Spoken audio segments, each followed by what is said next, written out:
ओम शांति 26 जून 2026 प्रातः मुरली बाबा कहउछंती मीठे बच्चे एही दुनिया रे निष्काम सेवा केवल एकमात्र बाबा ही करि थांती। किंतु तुमे माने जहा भी कर्म करूछ तार फल निश्चित मिलुछि। एही दुनिया रे निष्काम सेवा केवल एकमात्र बाबा ही करि थांती। किंतु तुमे माने जहा भी कर्म करूछ तार फल निश्चित मिलुछि। प्रश्न, ड्रामा अनुसार केउ कथा 100% निश्चित अटे जेउथिपाई तुमे माने खुशी हेउछ? ड्रामा अनुसार केउ कथा 100% निश्चित अटे जेउथिपाई तुमे माने खुशी हेउछ? उत्तर, ड्रामा अनुसार एही कथा निसंदेह जे नुआ राजधानी स्थापना निश्चित रूपे हेबो। तुम मानकु खुशी लागुछि जे श्रीमत आधार रे आमे निज पाई निजर राजधानी स्थापन करूछु। एही पुराणा दुनियार विनाश तो निश्चित हेबो। तेणु तुमे माने जेते पुरुषार्थ करिबो सही अनुसार उच्च पद प्राप्त हेबो। गीत तुम्ही पाके हमने जहां पा लिया है। ओम शांति। पिला माने जहा कहउछंती बाबा मध्य सही कथा कहउछंती। पिला माने कहउछंती बाबा तुमको पाई आमे स्वर्गर मालिक हेउछु। बाबा मध्य कहउछंती पिला माने मनमना भव। ताहा एक प्रकारर कथा होई गला। लोक माने पचारुछंती ब्रह्मा कुमार कुमारी मानकु एही सत्संग को जीवा द्वारा कौन मिलुछि? तेबे ब्रह्मा कुमार कुमारी माने कहउछंती आमे बाप दादांको द्वारा विश्वर मालिक हेउछु। विश्वर मालिक आउ केही होई परिबे नाही। विश्वर मालिक ही लक्ष्मी नारायण ही अटंती। शिव बाबा तो विश्वर मालिक होई परिबे नाही। तुमे पिला माने विश्वर मालिक हेउछ। तुमर पिता शिव बाबा विश्वर मालिक हेउनाहंती। एही भले निष्काम सेवाधारी आउ केही होई परिबे नाही। प्रत्येकंकु निजर सेवार फल निश्चित मिली थाए। भक्ति मार्ग रे बा कौनसी प्रकार रे जिए जहा भी करंतु समाज सेवी मानकु मध्य सेवार फल निश्चित मिली थाए। सरकारंक ठारु दरमा मिली थाए। बाबा कहउछंती मो ही एकमात्र निष्काम सेवा करूछि जहा कि पिला मानकु विश्वर मालिक करूछि। किंतु मो निजे हेउ नाही। पिला मानकु सुखी करी सुख धामर मालिक कराई 21 जन्मर सुख देई मो निजर निर्वाण धाम अथवा वानप्रस्थ अवस्था बसी जाउछि। वानप्रस्थ तो मूल वतन को ही कुहाजिबो। मनुष्य वानप्रस्थ नहीं थांती। पिला मानकु सबु किछि देई देई सत्संग करि थांती। गुरु मध्य करि थांती जे इए आमको मुक्तिर रास्ता बताइबे। एबे तुमे पिला माने जानी गलणी जे मुक्ति जीवन मुक्तिर रास्ता केही मनुष्य काहाकू केबे बताई पारिबे नाही। से माने काहाकू हेले सद्गति देई पारिबे नाही, निजको मध्य देई पारिबे नाही। जदि निजको सद्गति देई पारंते तेबे अन्यको मध्य देई पारिथांते। बाबा तो परम धाम रु आसुछंती। सीए सेठाकार निवासी अटंती। तुमे पिला माने मध्य सेठाकार निवासी अट। तुमको एही कर्म क्षेत्र रे अभिनय करिबाकू हेबो। बाबांको मध्य पिला मानंको पाई थरे मात्र एठाकू आसीबाकू पड़िबो। जेते बेले स्वर्गर स्थापना हेउछि तेबे नरकर विनाश निश्चित हेबो। एबे तुमे जानी गलणी शिव बाबा ब्रह्मांको द्वारा आदि सनातन देवी देवता धर्मर स्थापना करुछंती। तुमे जानिछो आमे पुनर्बार मनुष्यरु देवता हेउछु। पिला मानकर बुद्धि रे अछि जे प्रति 5000 वर्ष परे आमे पुनर्बार संपत्ति पाइबा पाई ब्रह्मांको द्वारा शिव बाबांकर संतान हेउछु। तांकु पतित पावन कहा जाउछि। सीए नॉलेजफुल ज्ञानर सागर मध्य अटंती। जोग अर्थात याद सिखाई थांती। किंतु निराकार किपरि ज्ञान बुझाइबे सेथिपाई कहउछंती ब्रह्मांक द्वारा मनुष्यरु देवता करुछि। अर्थात देवी देवता धर्मर स्थापना करुछि। एबे सही धर्म नाही, तेणु स्थापन करने पड़िबो। एबे पुनर्बार आदि सनातन देवी देवता धर्मर स्थापना करी बाकी समस्तଙ୍କୁ मुक्तिधाम को नहीं जाउछि। भारत प्राचीन खंड अटे, सेथिपाई भारतर जनसंख्या वास्तव में सबुठारु अधिक हेबा उचित। एही भली कथा आउ काहार बुद्धि रे आसुनाही। आदि सनातन देवी देवता धर्म सबुठारु बड़ हेबा उचित। 5000 वर्ष हेलाणी सेमानकर वृद्धि होई चलीछि। बाकी अन्य माने तो 2500 वर्ष परे आसुछंती। इस्लामी मानकर जनसंख्या कम हेबा उचित। पुणी आउ किछि वर्ष परे बौद्ध धर्मावलंबी आसुछंती, तेणु सेमानक भितरे जनसंख्यार किछि पार्थक्य रहिबा उचित। इस्लामी बौद्धी आदि प्रथमे सतो प्रधान थांती, पुणी धीरे धीरे तमो प्रधान होई थांती। एहार मध्य हिसाब रहिछि। जेउ माने अनन्य बुद्धिमान संतान सेमानंकु विचार करिबा आवश्यक। आजिकाली खबर कागज रे लेखुछंती चीन देशर जनसंख्या सबुठारु अधिक, किंतु सेमानंकु सृष्टिचक्रर ज्ञान जणा नाही। एही सबु रहस्य पिलामानंकर बुद्धि रे रहिछि। जेउ माने पाठ साठ पढ़िछंती सेमानंकु विस्तृत भाबरे बुझाइबाकु हेबो। देवी देवता धर्मवालांकु 5000 वर्ष हेला, तेणु वर्तमान सेमानंकर संख्या बहुत हेबा उचित। किंतु देवी देवता धर्मवाला अन्य अन्य धर्म रे धर्मांतरित होई जाइछंती। प्रथमे प्रथमे बहुत मुसलमान होई गले, पुणी बौद्ध धर्म को मध्य अनेक चली गले। एठारे मध्य बौद्धी बहुत अछंती, ख्रिस्टियान तो अनेक अछंती। देवता धर्मर तो चिन्ह वर्ण मध्य नाही। आमी जदि बा ब्राह्मण धर्म कहिबा, तेबे भी हिंदू मानकर धाड़ी रे लेखि देबे। एबे तुमे जानिछ आदि सनातन देवी देवता धर्म आम ब्राह्मण मानक द्वारा श्रीमत आधार रे स्थापन हेउछि। एहार मध्य ज्ञान रहिबा आवश्यक। धर्मर गायन तो अछि ना। एठिकार मनुष्य निजको हिंदू बोली कहउछंती हिंदू आर्य धर्म सबुठारु पुरुणा अटे। भारतवासी प्रथमे आर्य थिले, बहुत धनवान थिले, एबे अनार्य होई जाइछंती। कौनसी प्रकारर ज्ञान नाही। जहाकु जहा आसिला सेही परि धर्मर नाम रखि देउछंती। कल्पवृक्षर शेष समय छोट छोट शाखा प्रशाखा मान बाहरी थाए। नुआ आत्मा मानकर अल्प सम्मान रही थाए। एबे तुमे पिला माने जानिछ जे आमे बाबांक ठारू स्वर्गर संपत्ति नेउछु।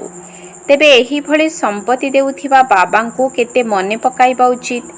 तुमे जेते अधिक याद करिबो प्रथमे तो संपत्ति मिलिबो एवं द्वितीय रे पवित्र हेबो। लौकिक पितांक ठारू तो संपत्ति धन रूप रे मिली थाए, ता सहित पुणी पतित हेबार मध्य संपत्ति मिली थाए। सिए हेले लौकिक पिता, शिव बाबा हेले पारलौकिक पिता एवं ये ब्रह्मा मझिरे हेले अलौकिक पिता। एहांकु मझिरे उभय पक्षरु जोड़ी दिया जाइछि। शिव बाबांकु तो कौनसी कष्ट होई न थाए। एहांकु केते गाली खाइबाकु पडुछि। वास्तव रे श्रीकृष्ण को गाली मिली न थाए। ये ब्रह्मा ही मझिरे छंदी होई जाइछंती। कुहा जाए रास्ता रे चालू चालू ब्राह्मण फसी गला। गाली खाइबा पाई ए ब्रह्मा बंधा होइछंती। अलौकिक पितांकु ही सहन करिबाकु पडुछि। एही कथा काहाकु जणा ही नाही जे शिव बाबा एहांक भितरे प्रवेश करी पतित मानकु पवित्र करुछंती। पवित्र हेबा पाई ही माड़ खाउछंती। बाबा कहुछंती मु समस्तंकु फेराई नेबा पाई आसीछि। तुमी जानिछ मृत्यु सम्मुखरे दंडायमान। विनाश तो निश्चित हेबा दरकार। विनाश व्यतीत सुख शांति किपरि हेबो।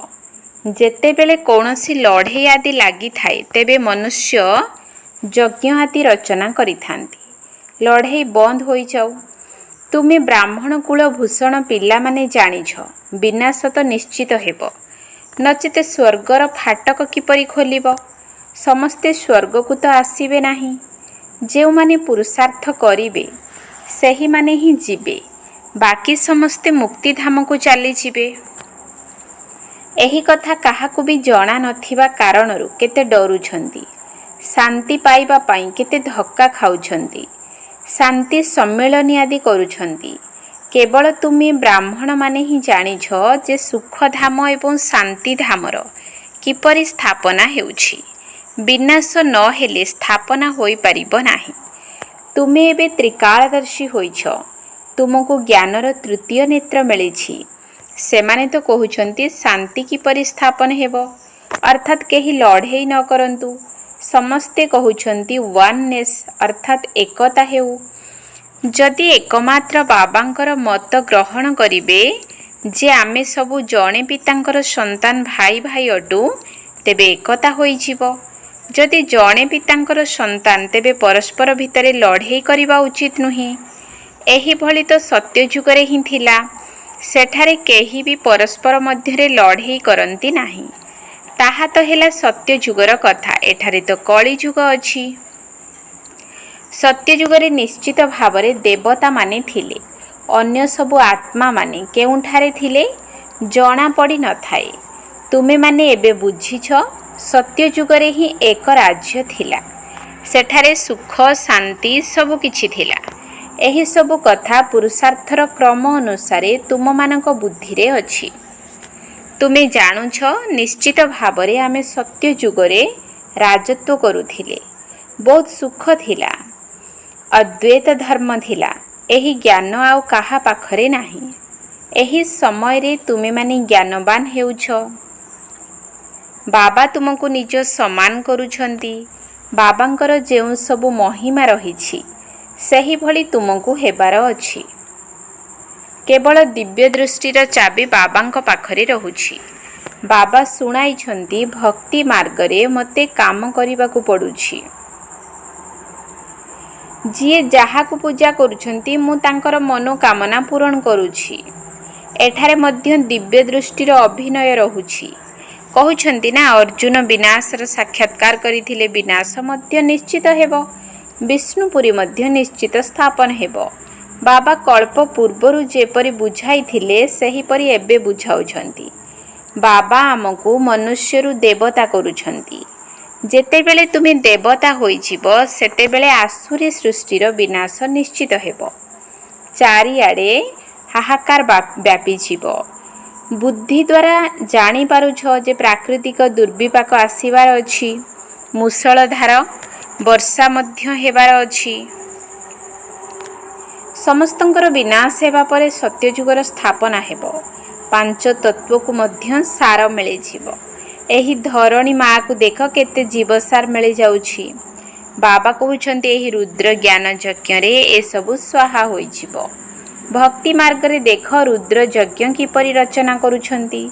ଶିବ ବାବାଙ୍କର ଲିଙ୍ଗ ଏବଂ ଛୋଟ ଛୋଟ ଶାଳଗ୍ରାମ ବହୁତ ତିଆରି କରି ପୂଜା କରି ପୁଣି ଭାଙ୍ଗି ଦିଅନ୍ତି। ପୁଣି ପ୍ରତିଦିନ ତିଆରି କରିଥାନ୍ତି, ପୂଜା କରି ପୁଣି ଭାଙ୍ଗି ଦିଅନ୍ତି। ଶିବ ବାବାଙ୍କ ସାଥିରେ ଯେଉଁମାନେ ମଧ୍ୟ ସେବା କରିଛନ୍ତି, ସେମାନଙ୍କର ଏହି ଦୁରାବସ୍ଥା କରୁଛନ୍ତି। ପ୍ରତିବର୍ଷ ଦେଖ, ରାବଣର ପିତୁଳା ତିଆରି କରି ଜଳାଇ ଦେଉଛନ୍ତି। ଶତ୍ରୁର ପିତୁଳା ତିଆରି କରି ଥରେ ଦୁଇଥର ହିଁ ଜଳାଇଥାନ୍ତି। ଏମିତି ନୁହେଁ ଯେ ବର୍ଷ ବର୍ଷ ଧରି ଜଳାଇବାର ନିୟମ କରିଥାନ୍ତି। ଏକାଥରକେ ରାଗ ସୁଝେଇ ଦେଇଥାନ୍ତି। କିନ୍ତୁ ରାବଣକୁ ତ ପ୍ରତିବର୍ଷ ପୋଡ଼ୁଛନ୍ତି। ଏହାର ଅର୍ଥ କ'ଣ କେହି ଜାଣିଛନ୍ତି? ପୁଣି କହୁଛନ୍ତି, ରାବଣ ହିଁ ସୀତାଙ୍କୁ ଚୋରି କରିଥିଲା। ତାର ଅର୍ଥ କିଛି ଜାଣିନାହାନ୍ତି। ଏଥିରୁ ବିଦେଶୀମାନେ କ'ଣ ବା ବୁଝିବେ? କିଛି ବି ନୁହେଁ। ଦିନକୁ ଦିନ ରାବଣକୁ ବଡ଼ କରି ତିଆରି କରୁଛନ୍ତି, କାରଣ ରାବଣ ବହୁତ ଦୁଃଖ ଦେଇଥାଏ। ଏବେ ତୁମେ ତା ଉପରେ ବିଜୟ ପ୍ରାପ୍ତ କରୁଛ। ରାବଣ ସତ୍ୟଯୁଗରେ ରହିବ ନାହିଁ। ଏହି ସବୁ ଯେଉଁ କର୍ମର ଭୋଗ, ରୋଗ, ବେମାରୀ ଆଦି ହେଉଛି, ଏହା ରାବଣ କାରଣରୁ ହିଁ ହେଉଛି। ରାବଣର ପ୍ରବେଶତା ହେବା କାରଣରୁ ମନୁଷ୍ୟ ଯାହା ବି କର୍ମ କରୁଛି, ତାହା ବିକର୍ମ ହୋଇଯାଉଛି। ସୁଖ ଏବଂ ଦୁଃଖର ଖେଳ ତିଆରି ହୋଇଛି।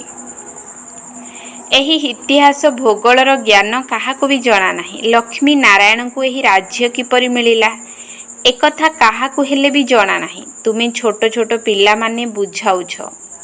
एही लक्ष्मी नारायण सत्य जुगरे राजत्व करुथिले। संगम जुगरे एमाने राजयोग शिक्षा करी एही पद पाइछंती।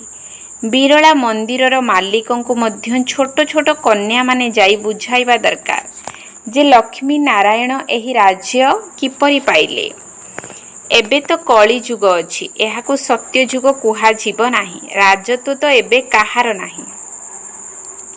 राजा मानकर मुकुट को मध्य काढ़ी देइछंती। धर्मशास्त्र केवल चारोटी। गीता धर्मशास्त्र अटे, जहा द्वारा तीनोटी धर्मर वर्तमान स्थापना हेउछि, सत्य जुगरे नुहे। एमिति भी नुहे जे लक्ष्मी नारायण बा राम सीता कोनोसी धर्म स्थापन करिथिले। सही धर्मर स्थापना एबे हेउछि। पुणी इस्लामी, बौद्धी एवं ख्रीस्टियान धर्म आसिबे। ख्रीस्टियान मानकर गोटिए मात्र धर्मशास्त्र हेला बाइबल बास। परे पुणी तांकर वृद्धि होई चली थाए। आदि सनातन ही देवी देवता धर्म अटे। एबे पुनर्बार देवी देवता धर्मर स्थापना बाबा करुछंती। तुमे माने ड्रामार रहस्य को भल भाबरे बुझी जाइछ। तुमको खुशी मध्य लागुछि जेबे कि तुम मानकु 100% निश्चय अछि जे आमे पुनर्बार निजर राज्य भाग्य स्थापन करुछु। एथिरे लड़ाई आदिर कौनसी कथा ही नाही। तुमर राजधानी स्थापन हेउछि, एहा मध्य निसंदेह। मनुष्य मानकर मृत्यु जेपरि सुनिश्चित, सेहीपरि एहा मध्य सुनिश्चित। तुमे जानिछ आमे पुनर्बार राज्य भाग्य नेउछु। कल्प कल्प बाबांक ठारु संपत्ति नेउछु। तेणु जेते पुरुषार्थ करिब सेते उच्च पद पाइब। अच्छा, मीठा मीठा सिकिल दिए संतान मानक प्रति माता पिता बाप दादांकर मधुर स्नेह संपन्न शुभेच्छा एवं सुप्रभात। आत्मिक पितांकर आत्मिक संतान मानकु नमस्ते।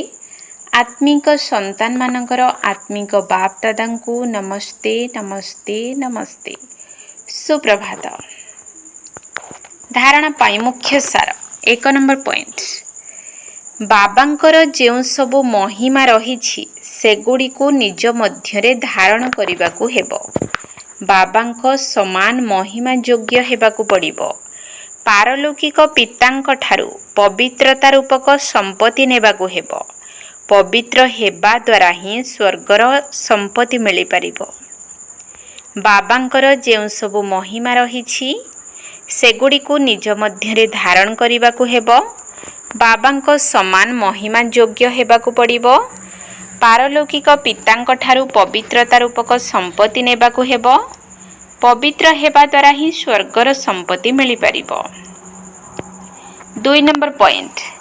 श्रीमत आधार रे निजर शरीर मन धन द्वारा एकमात्र आदि सनातन देवी देवता धर्मर स्थापना करिबाकू हेबो। श्रीमत आधार रे निजर शरीर मन धन द्वारा एकमात्र आदि सनातन देवी देवता धर्मर स्थापना करिबाकू हेबो। वरदान।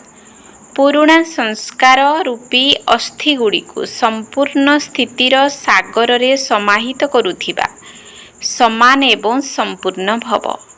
पुरुणा संस्कार रूपी अस्थि गुड़ी को संपूर्ण स्थितिर सागर रे समाहित करुथिबा समान एवं संपूर्ण भव। बाबांक समान बा संपूर्ण हेबा पाई सृष्टिर महाविनाश पूर्वरु निजर दुर्बलता एवं दोष त्रुटि गुड़िकर महाविनाश कर। कौनसी प्रकारर मानसिक द्वंद्वर चिन्ह वर्ण मध्य न रहु। एही भली निजको उज्ज्वल करि दियो। जेपरि जन्मर परिवर्तन परे पूर्व जन्मर कथा सबु भूली होई जाई थाए, सेही भली पुरुणा कथा गुड़ी को पुरुणा संस्कार गुड़ी को भस्म कर। तार अस्थि को मध्य संपूर्ण स्थितिर सागर रे बुड़ाई दियो। तेबे कुहाजिब समान एवं संपूर्ण। स्लोगान। जदि विस्तार को सार स्वरूप रे समाहित करि नेबार जादू शिखिजिब तेबे बाप समान होइजिब। ଯଦି ବିସ୍ତାରକୁ ସାର ସ୍ୱରୂପରେ ସମାହିତ କରି ନେବାର ଯାଦୁ ଶିଖିଯିବ ତେବେ ବାପ ସମାନ ହୋଇଯିବ। ଅବ୍ୟକ୍ତି ସାରା ସର୍ବଦା ହର୍ଷିତ ରହିବା ପାଇଁ ନିଜର ସ୍ୱଭାବକୁ ସରଳ କର ଏବଂ ସହନଶୀଳ ହୁଅ। ସହନଶୀଳ ଆତ୍ମାମାନେ କେବଳ ବାହ୍ୟମୁଖତାର ଭାଇବ୍ରେସନ୍ ଅର୍ଥାତ୍ ପ୍ରକମ୍ପନକୁ ନୁହେଁ କିନ୍ତୁ ମନ ଭିତରେ ଯେଉଁ ସବୁ ସଂକଳ୍ପ ଉତ୍ପନ୍ନ ହେଉଛି ସେଗୁଡ଼ିକୁ ଦେଖି ମଧ୍ୟ ବିଚଳିତ ହେବେ ନାହିଁ। ନିଜର ସହନଶୀଳତାର ଗୁଣ ଦ୍ୱାରା ତାକୁ ସମ୍ମୁଖୀନ କରିବେ ଏବଂ ଚେହେରାରେ ସର୍ବଦା ସନ୍ତୁଷ୍ଟ ତଥା ପ୍ରସନ୍ନଚିତ ଦେଖାଯାଉଥିବେ। ସେମାନଙ୍କର ଦୃଷ୍ଟି ବୃତ୍ତିରେ କେବେ ବି ଅସନ୍ତୁଷ୍ଟତା ଦେଖାଯାଉନଥିବ। ସେମାନେ ସନ୍ତୁଷ୍ଟମଣି ହୋଇଥିବା କାରଣରୁ ସର୍ବଦା ହର୍ଷିତ ହୋଇ ରହିବେ। ଓମ୍ ଶାନ୍ତି।